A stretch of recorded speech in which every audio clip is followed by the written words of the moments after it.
I thought that since we are all about preparing highly competent, caring, and courageous teachers, that I would begin with a little scenario off the internet. Maybe you've seen it, called What Teachers Make. The dinner guests were sitting around the table discussing life. One man, a CEO, decided to explain the problem with education. He argued, what's a kid going to learn from someone who decided his best option in life was to become a teacher? He reminded the other dinner guests what they say about teachers, those who can do, those who can't teach. To stress his point, he said to another guest, you're a teacher, Bonnie. Be honest. What do you make? Bonnie, who had a reputation for honesty and frankness, replied, you want to know what I make? She paused. Well, I make kids work harder than they ever thought they could.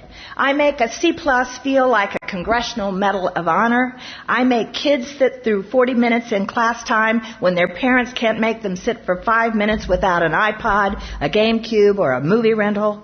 You want to know what I make? I make kids wonder. I make them question. I make them criticize.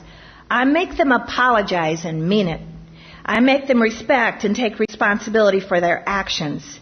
I teach them to write, and then I make them write. I make them read and read and read. I make them show all their work in math. I make my students from other countries learn everything they need to know in English while preserving their unique cultural identity. I make my classroom a place where all my students feel safe. I make my students stand and say the Pledge of Allegiance to the flag because we live in the United States of America.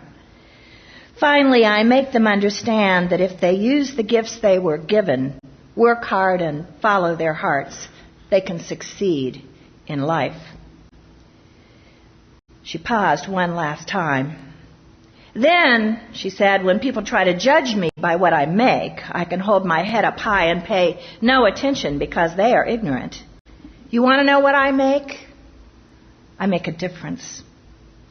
And teachers make every other profession. Bonnie turned back to the table and asked her inquirer, what do you make? What a story, huh?